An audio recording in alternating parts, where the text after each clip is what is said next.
to introduce Mr. Magdy Messih with us for the first time Yes. to speak to us about finding blessings at all times. Wow. You might want to just hold the clapping until it's done. Thank you for having me here. Yeah, it's my first time giving a little talk here. Thank you for the invitation. Tony texted me. Where are you? There you are. There. And we met back at St. Mark's in the summer, right? Yeah. Was it in the summer? Yeah. I had a nice chat there.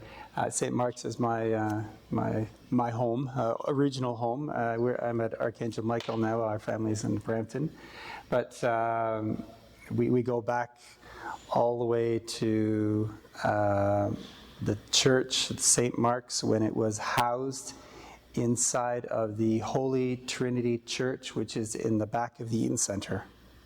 If you want to see some of our history, next time you're near the Eaton Center, if you didn't know about this, behind the Eaton Center, there's a little courtyard, a beautiful little church called the Church of the Holy Trinity, and that was the first real home of the Coptic Orthodox Church, first like permanent home or semi-permanent home for the Coptic Church outside of Egypt. It was briefly in a United Church just up the road on Avenue Road, but that church was for many years, and then from there it moved to Caledonia Road, and that's where St. Mark's was for a long time. Abuna Maros, may he rest in peace, had a house, an apartment right next door to the church, and so that's, I go back all of those years. So it's nice to be here. Usually I'm here just for weddings or baptisms, so it's nice to be here for a meeting as well. So thank you. When did you? Thank you. When did you first ask me to do the meeting? Because it was a while ago, right? It was a few months ago, yeah. And I didn't envision what today would be like, or this week, or the last 4 weeks would be like. So I'm going to share a little bit of that with you as I go along, because God has a way of blessing us in many different ways, and sometimes we don't understand quite how we are being blessed, and I've experienced that, my wife and I have experienced that over the last month, as well as over the last 2.5 years, ever since my father-in-law, my wife's husband, had a fall and a brain injury, and he lived in the States, is a widower. My mother-in-law passed away almost 4 years ago, may she rest in peace. And the long and the short of it is, because of the expense of the healthcare system in the United States, money only goes so far. So even though he was very happy there and looked after well, and a wonderful congregation in another St. Mary church, that's St. Mary in Chicago, and we had to pry him away, even though he's our father, we had to pry him away from his family, which was the church family. If you ever get a chance to visit Chicago, and make sure you pop into St. Mary Church in the north suburbs of Chicago. They have a wonderful congregation there and a wonderful seniors ministry. And the blessings that we have experienced over the last few years have been tremendous. And now we now have my father-in-law with us, living at home, and he needs a lot of care. And we thank God for personal support workers, PSWs, and nurses, and physiotherapists, and doctors, and so on. So we have a whole parade of people coming into our house every day. And it has really changed things dramatically for us.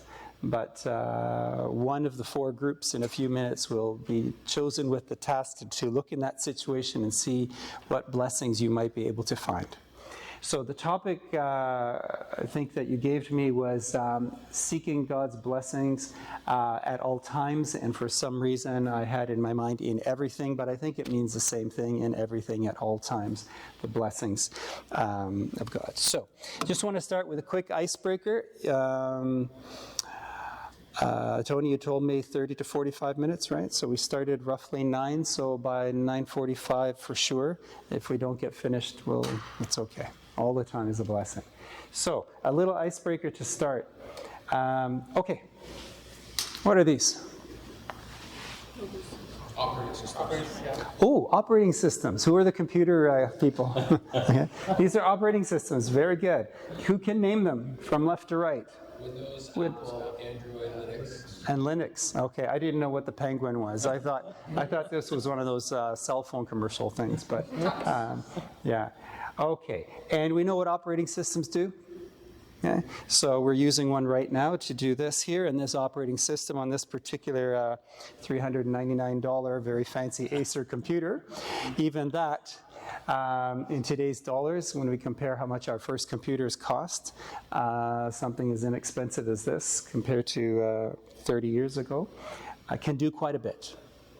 And it does a number of things, can run a number of programs, it can run applications, it has a certain amount of RAM, it has a certain amount of speed, and it can handle a bunch of operations. So keep that in mind. I'm glad we got the icebreaker very quickly. We're going to get back to this a little bit later on, okay?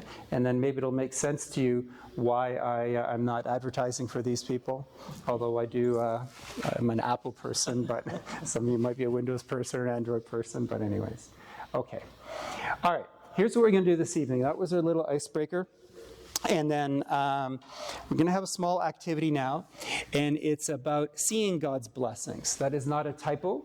It is seeing, because perhaps we need to learn a little bit about seeing the blessings before we set about seeking the blessings. What is it that we're looking for? So we're going to do a little exercise now about seeing God's blessings. Then I have another, we'll see how the time goes, how long we spend on that. We might do a second one, which are some Bible verses about blessings, which will show us a little bit about how the Bible describes how blessings work and what they are directed toward. And we'll try to consolidate all of that. And then we'll look at some practicalities around that as well, which is what are we seeking blessings for and why? And so now what? How do we do this? Okay? So sort of a bit of practical, some spiritual, a bunch of different things. I hope I'm kind of in line with what you were hoping to look at tonight, and we'll see how much we can get to. All right, so here's the first activity. Seeing God's blessings, very, very simply. I'm going to get you into 4 groups, so I think we can do roughly 1, 2, 3, 4, roughly like that. And I have 4 different scenarios for you to read, life scenarios to look at. And then there are some questions there, and I've got some pens in that. Make a few notes, and I'd like you to share your answers. So this is sort of a sharing time as well, so you get to present. All right, and for the person who is brave enough to present on behalf of their group, you get a little prize for that, okay? So there's your incentive to stand up and speak on behalf of your group, okay? Oops, hold on, what is this? Okay, so I don't know why all of a sudden a fridge popped up, and it says there's no ketchup. So anybody know what I'm getting at here? Is there ketchup in this fridge? But you can't ignore everything that's there. Middle shelf, right? Yeah. Top corner. Middle shelf, top corner up here? No, middle shelf of the fridge. Right. Here? Yeah. Here? No, those are pop bottles. The condiments are on the door? Over here, yes? There's the ketchup. There's ketchup. Okay. So my wife doesn't do this on purpose, but sometimes I think she does, but that's just in my head.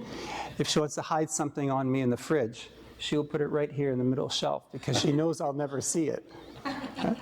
So there's an expression that, yeah, and then she's just, get away, I'll show you where it is, and she picks it up like that, okay. There's an expression that we hear a lot these days, hiding in plain sight. You've heard this expression? Well, I'm going to propose to you that sometimes blessings are hidden in plain sight. It's our sight, or in my case, my ability to find something in the fridge, that is the problem, is the hindrance. So the blessings are right in front of us all the time, but sometimes we blind ourselves to them. So that's what our exercise is about right now. So here we go. I have 4 different scenarios, and let's move on. Okay, so let's debrief here. Each scenario actually asked the same two questions. All of you had the exact same two questions, which were what anxieties or fears you have going through your mind. And then the second one was looking at what blessings there might be found here, as many as we can think of. So it's time to share. So from scenario number 1, the first group had loss of employment. Where's group number 1? Okay, so this one, just to give you a quick synopsis, somebody's been working at a job and having mixed feelings. Some days are good, some days are not. But every day you kind of hope it's going to be good and so on. And you thank God that you have a job. And then one day the boss calls you in and says, we're letting you go. We got to make some cuts. We got to trim, nothing personal, but we have to let some people go. And of course, you're devastated. All right, take it away, group number 1. Who's going to speak for group number 1?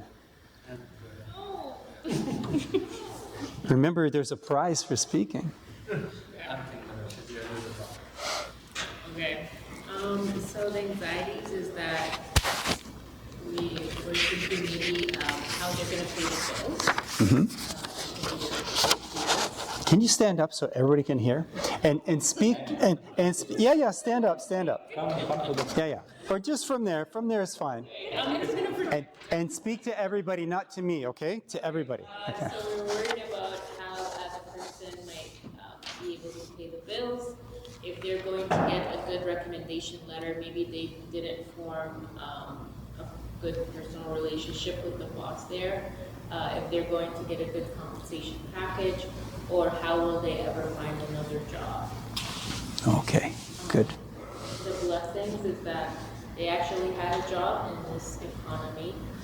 That's a big blessing. This was an experience added to their resume that they could add on.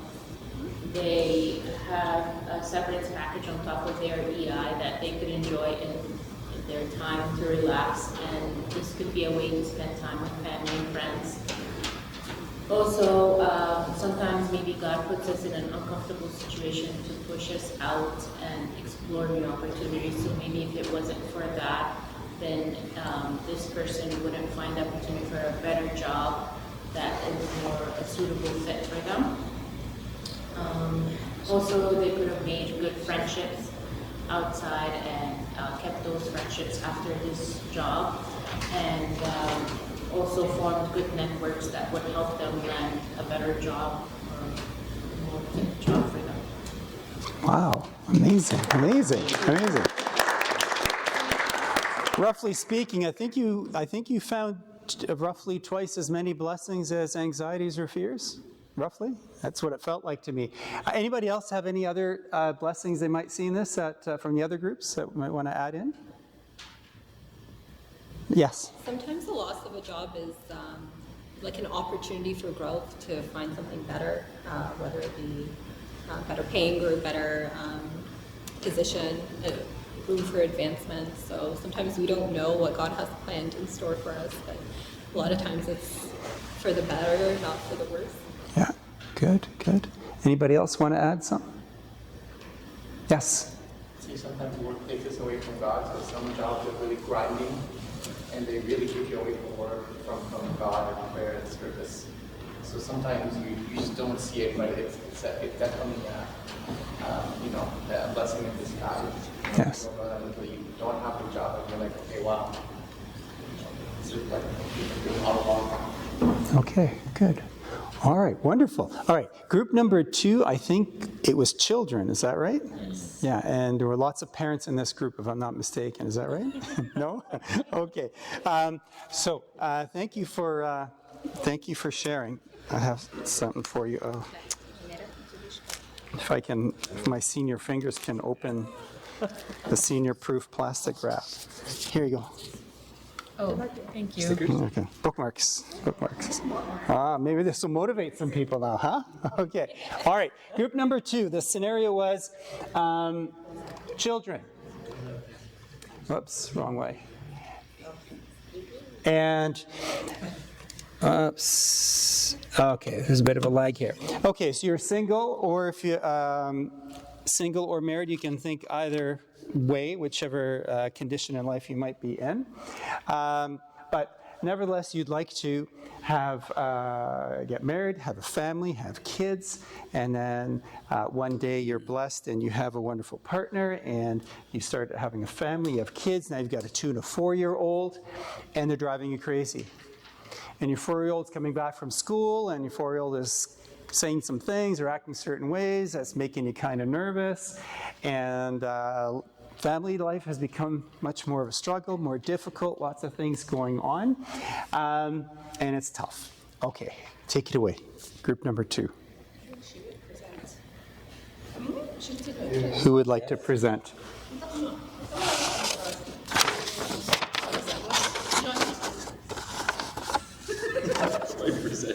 Yes. She's got it. I'll jump in as needed. So they're not educated, and they're like influenced by bad people.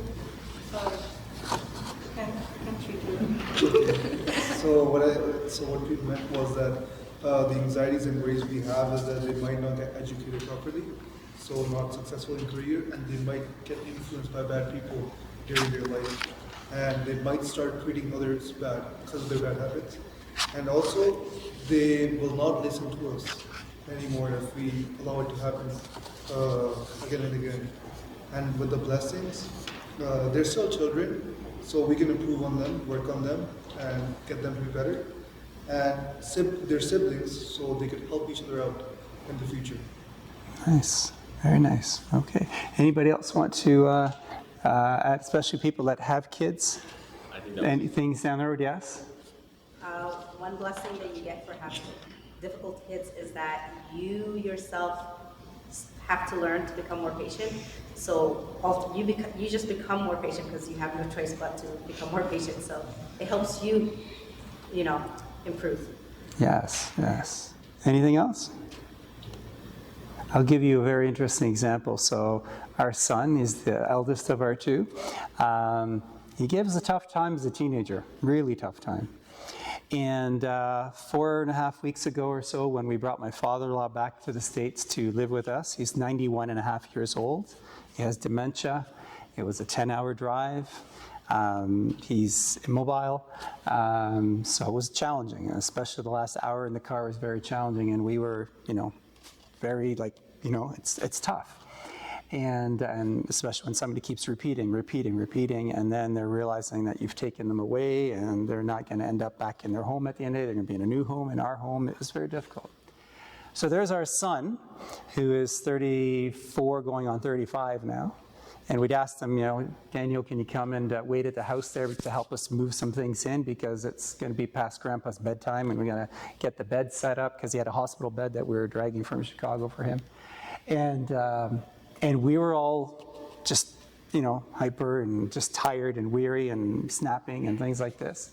And who was there calming us down? Our son, the one who gave us a very hard time 20 years earlier when he was in his teens, is now the one that's calming us down and made that night go as well as it did end up going. So these are blessings that you can never imagine even. That's one of the things that gave me the idea for this activity, because we always project forward to like the anxiety, especially kids. Oh, they're picking up these bad habits. They're going to be, they could turn out bad and stuff like this, right? We don't project far enough to imagine the blessings that they can be, not just now, but in the future. So that one, yeah. Thank you for getting us started on that. All right. Group number 3 is the life-altering change, which is the one that I kind of described. Let's see what you've come up with. Group number 3, where are you? Oh, hold on. Who gets the bookmark? Oh, over here. I think we had 2 of you, so there we go. All right. Yes. Where's group number 3? All right. So for the anxieties and worries, sorry, this is a bit morbid, but possibly that parent might die. Yes. That might be very hard to take on. Possibly additional financial obligations now that there's an extra member in the home, concern for their comfort, how are they gonna manage now that they're in a different setting?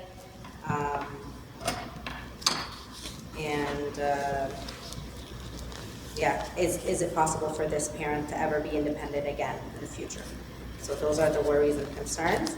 But for blessings, we have, now you're able to spend a lot more time with this parent that you weren't able to do before. And it's gonna be like a valuable, time for the children and the grandchildren of this parent to have this time with the grandparent. Another blessing would be your perspective on what is valuable in life will change, and that will provide growth for you, for the person. You will grow spiritually and find comfort in your faith, because dealing with a scenario like this, ultimately you got to put it in God's hand, and this will help you grow spiritually, and it will bring the family all together, more than they have been previously. Wonderful, wonderful. Anybody else want to add to that? That's wonderful. You've given me some additional things to think about. I'll tell you a funny story. I had a lot of anxieties, a lot of worries about, the trip over here and getting him used to it and getting him used to our church and how we're going to take care of him physically and all this kind of stuff. I did not anticipate getting yelled at because I didn't put the comforter on him quickly enough when I was tucking him into bed. I did not anticipate that, because you don't know when someone has dementia what will get them going. And I did not anticipate the amount of patience, which I'm discovering now I am quite deficient in the amount of patience that I need for this task. So that's the blessing that both of us are, but especially me, is learning. So God is teaching us. No, maybe you thought you were a patient person. No, you're going to learn more patience. And yeah, good, very good. Thank you. And then we have. Would you like a bookmark? Sure. Everybody likes bookmarks, right? Okay. And the last one. The last one has to do with career paths. And this one, if you can't read it from where you are there, you've been studying lots of years, you want to get into a particular profession. It could be medicine, engineering, law, accounting, you name it, whatever studies you have, and there's some end of studies exams that you have to do in order to, get on with working, getting licensed and so on, and you fail those repeatedly, and you're devastated as you see your hopes and dreams apparently being blocked, and you don't think it's fair because you felt you were destined to do that job, and you feel frustrated. Who'd like to speak for that group? Thank you. Number one, the anxieties and the worries. Obviously, when something like this happens, and I've actually seen this happen to people I know personally that didn't pass their pharmacy exam, and they do go maybe through a little bit of some stages of frustration, and everybody here was so great, mentioned, had lots of way, but lack of self-confidence, lack of sleep, and hopelessness sometimes. Maybe sometimes the question why God, but the two biggest basically concerns or what pops into your head along with that is, how am I going to go actually into my career? How am I going to move into the next stage of life? And then, in our community, how am I going to get married? Basically, so very real. And this is, I've seen this a lot also, I've been doing this service for a long time. So this is really what you see over and over again, those two big ones. The blessings, what I've seen also actually happen right in front of my eyes when people don't pass, is that it teaches you to fail and not, actually not hate God or not hate your life, because it teaches you this is part of life, and then, it teaches you, how to be, how to see that this is okay, because it teaches you to strategize at the beginning of your life rather than having to learn that tough lesson later in your life. When you're 40 or 50, and then basically maybe it's going to be a lot harder to get through that when you have a family.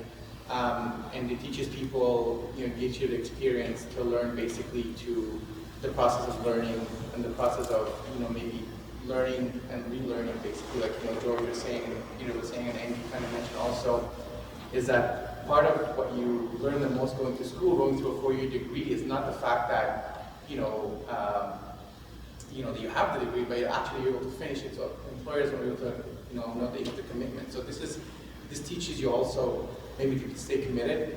And then the last one is teaches people to re-strategize and, change direction. And a lot of the people I know who did the pastor's pharmacy exams are some of the most successful people I know. They're doing really well. They have businesses, they're doing very well now. So it's not an end. Sometimes it's just a start to something else. You just have to see that God is putting you in the right direction for a reason. Okay, good. Anybody else want? Thank you. Anybody else want to add to that? When there's yes. Something that came up to me that stood out is you said you were devastated because it was your destiny. In which case, I've been listening to a lot of things about this where it becomes a God in your life, and God being a jealous God needs to tear down something. And so I really think about all of the idols that we set up in our lives, and it could be friendships or careers or money or whatever. But ultimately, I think this kind of thing shouldn't break you. It will be sad, but I think ultimately if you trust God's will, I feel like there will be hope. You won't be hopeless. What's your name?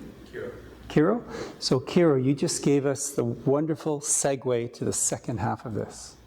Okay? Because you kind of really took from what we're all saying to where I want to take us to next. So thank you for that. And who was it that presented? Sorry, your name again? Alex. Okay, thank you. All right. All right, thank you so much. All right. Okay. Very good.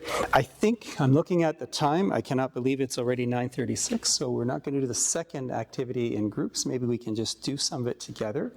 And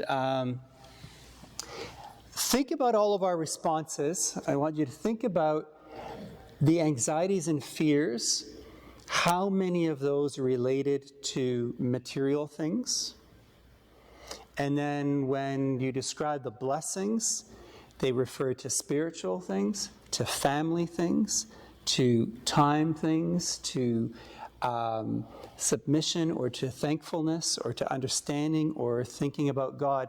That's when we flipped from anxiety thinking to blessing thinking. We flipped from the material world to the godly world. And that's what Kira was doing with us, just telling us right now. So we're going to do that. So we have a number of Bible verses here, and I want us to take a look at some of these. This is from Numbers, and I'll read it to you very quickly. We'll see if we can do one or two of these.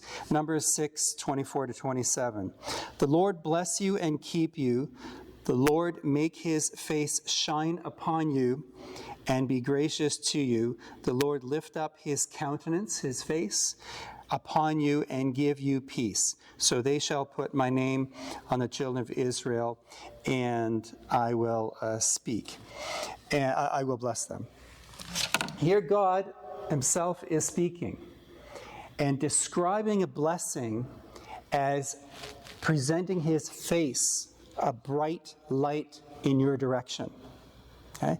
And if we think about blessings as God shining a light, brightening up a situation, creating clarity, we start to get a feel for what this is. He's looking at us and telling us, it's okay. I've provided this for you. And we see in the next one in James, every good gift, blessing depends on the translation. Every good gift and every perfect gift is from above and comes down. So we see the direction of blessings from above, coming down from the Father of lights. Again, the Father of lights. And there's no variation or shadow of turning, or in this translation here, and not changing like the shifting shadows. Our anxieties and our fears are like shifting shadows. This is dark, then that's dark, then that's dark, and that's murky. And God's blessing is light coming to give us that clarity, to clear up that anxiety and show us that path. Okay? So we think about this. And so when we accept or we look for God's blessing, we are turning our face to God to face that bright face together and creating that unity. That's where the blessing comes, when we become unified with God, unified in the same direction. And we see this described very nicely in these two verses. And here again from Jeremiah, blessed is the man who trusts in the Lord, and whose hope is in the Lord. The verb here that is so important is the verb trusts. Okay, that's an action we take. And that is an attitude that either we have or we don't have. Do we trust in the Lord? In the next verse, St. Paul writes in Corinthians, and it's very interesting how this is written. He writes not, and God is able to make all grace abound toward you. He writes, and God is, it's in italics, God is able, just in case you're forgetting it, just in case you hasn't clicked, He is able to do this. And not only is He going to bless you, but He's going to give you sufficiency in all things and with abundance. So when we have that trust, that faith, that turning toward God, we get it all in abundance. And that's what we're thinking of when we're getting blessings, as opposed to dwelling in our anxieties, which is why I asked all of us that first question, because that's what we all gravitate toward initially, especially parents. We graduate because we project it from our kids, all these horrible things that could happen because of the society that they're in all day long, right? And so we dwell on those. But the light comes from God. And then I think for many people, one of their most favorite verses from the Psalms is the very first verse of Psalm 1, which is all about walking in the path of righteousness. And here we see the word blessed applied to a 3-step process of ending up very not blessed. Okay?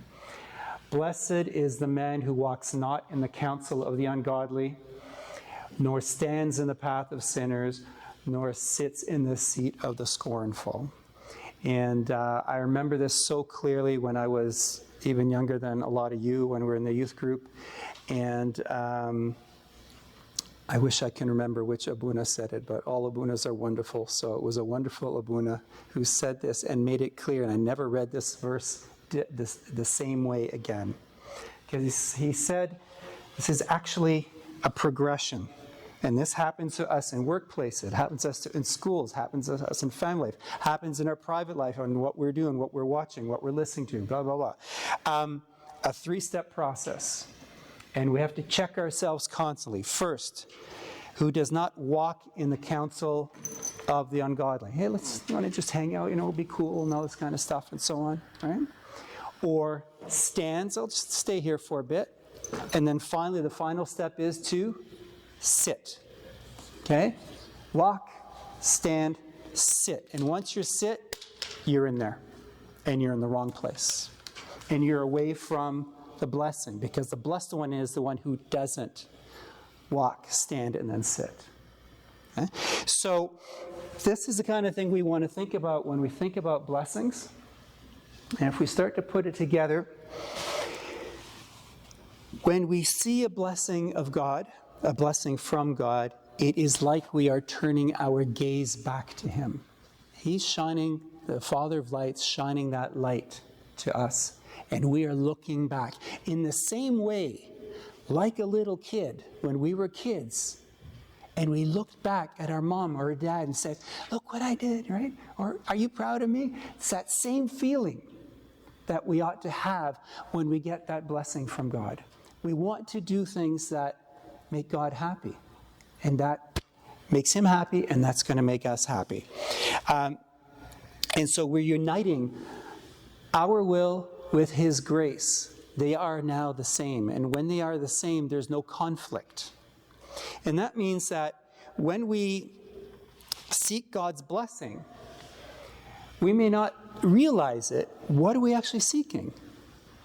We're seeking peace of mind.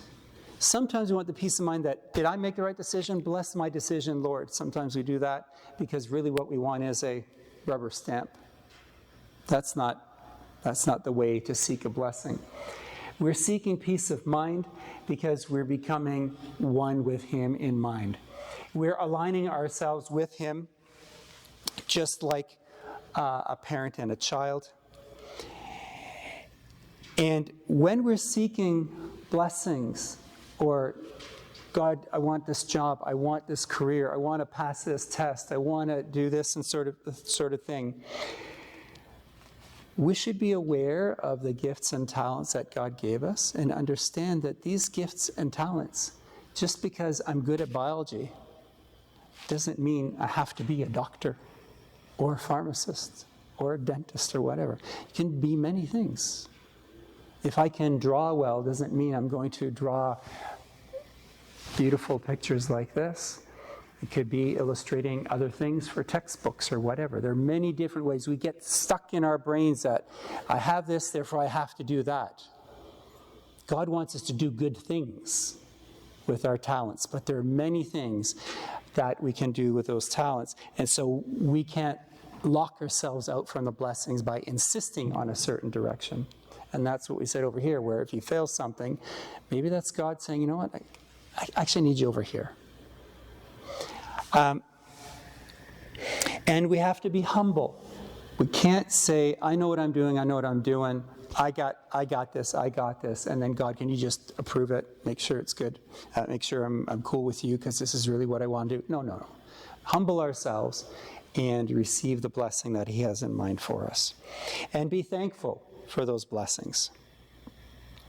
And be accepting of the blessings. And sometimes the blessings, the ones that we call the blessings in disguise, sometimes we don't want to accept them. And when we finally, grudgingly, okay, fine, I'll accept that, God, we're amazed that suddenly it's like, I get it now. I get what God has been trying to do, but I was stubbornly trying to have it my way. That's where the real blessing is. Here are the typical things we kind of ask blessings for. You know, we've mentioned some of these, buying a house, or we want more money, want a job, or mission to programs, all these kinds of things are typical things. Say, God, can you bless this? And so on. We always have to ask ourselves, what is the motivation behind requesting that blessing? What are we after? If we're saying, I want to pass this to become a licensed pharmacist, or I want to do this here in order to get into a performing arts program, or whatever it is that you want to do, is it because we want money, we want power, we want to be showy? Is it that we want excitement, prestige, fear, escape? Or are we looking at these things? We want to serve, we want to love people, we want to be with our family, we want to accept responsibility, we are thankful, we feel there's a duty. Two very different motivations. If pride is entering our motivation for asking a blessing for something we're doing, we are on the wrong track. Always check that. Is this about my ego, and I just want God to go along with it? Or is this about me asking God, show me the right thing that you want me to do, and bless that? So, just to wrap up in a minute or two, and sorry I've gone 5 minutes over, almost 4 minutes over. Rather than specific asks when we ask for a blessing, maybe we should ask God to bless different things. Not tasks or items or houses or anything like that. But maybe we should ask God to bless our process. Bless the way we do things. Bless the way we think.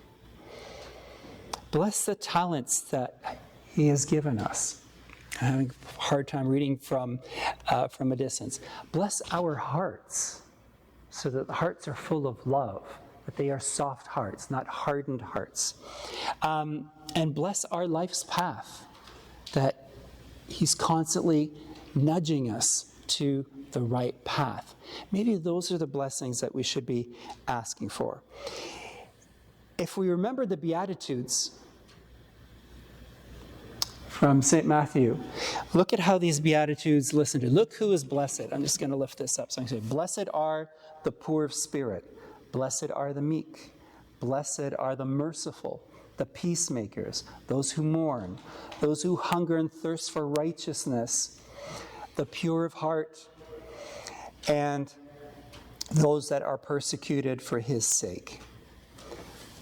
If you look at the list of those, blessed is, blessed is, blessed is, perhaps these are the only blessings that we need to ask for. Bless my heart, Lord. Make me humble. Make me meek. Make me loving. And so on. So maybe this whole blessing thing is really quite simple. It's just about us getting back to this. And this is, we started off with operating system. Okay? Who made the best operating system? Linux. Apple? Linux? How about, is that not the original OS? That's OS-OG, right? OS-OG. The original operating system and the operating system that God designed us by. Is my phone ringing? Sorry. Every time my phone buzzes, I get like, there's a call, and because like any call is an important call these days. The operating system. What version are we on of OS God? What version are we on? Like 19.2.7.3, blah, blah. What version are we on? 1. 1.0, that's it. There's only one version. It doesn't need updating.